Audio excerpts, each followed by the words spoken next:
I'm convinced that some people are born stoners.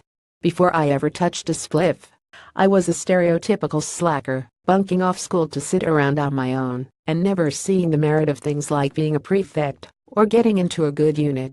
This is undoubtedly just part of being a moody teenager, but as I got older I realized that my favorite hobby was still isolating myself and daydreaming days away. Fitness blogger proves you don't have to be scary skinny to have an eating disorder. It's not really a problem. Or at least it wasn't until I started smoking weed more regularly. I'd had my first joint at school, but living at home in the middle of nowhere wasn't exactly conducive to daily use. Once I was living by myself in London, it was easier to smoke without anybody being bothered, and easier to spend whole weekends with no one checking up on me.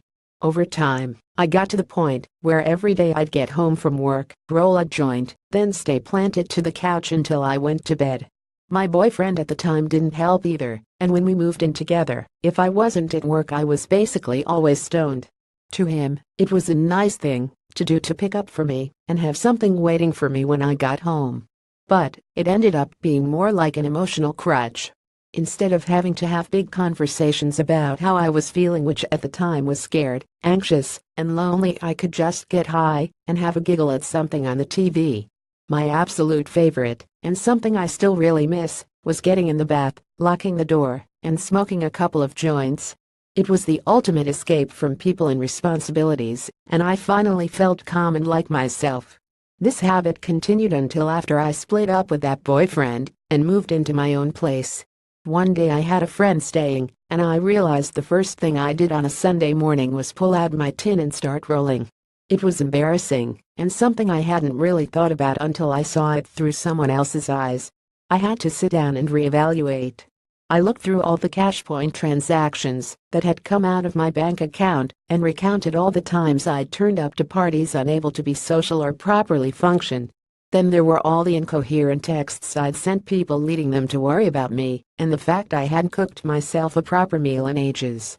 I promised myself after that I was going to stop letting myself zone out by smoking weed.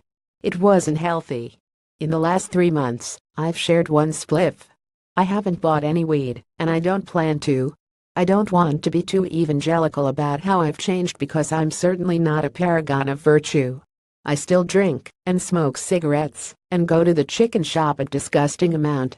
But the improvements have been so notable. I never noticed how much time I was losing before. Now I come home and can clean my flat and cook something that actually includes a vegetable. Then there's time to have a bath and watch some TV to unwind and catch up on any work. I feel so productive it's ridiculous, and I know I shouldn't be so proud of doing the bare minimum, but it still feels pathetically empowering to me. I've lost weight without even trying, because instead of ordering pizza or having biscuits for dinner I make lunches and evening meals. My skin is visibly less dry, as is my mouth. I have more money, which I don't spend wisely, but at least it's there. I've tackled my depression and anxiety, starting CBT and sorting out my dosage of antidepressants. Okay, that doesn't mean I'm totally better, but as the Tesco adverts say, every little helps. I might not get as much of a laugh out of watching cartoons on Netflix. However, if that means never again frantically calling my mom to say everyone on the bus is staring at me, or falling asleep for 18 hours straight, it's a price I'm willing to pay. I still don't agree with the fact that the drug itself is addictive. I think my problems weren't caused by weed, but it just allowed me to retreat into myself and ignore those problems instead of facing them head-on. I love that it could slow down my mind, that I found was just so tired of overthinking every tiny little detail. Whether it was a couple of glasses of wine or a sleeping tablet, I would have found something to make that happen. Life still moves slower for me, and I still love to hide away with my imagination for a while. Just now I can recognize when to get back to reality and don't have to rely on something external to chill me out.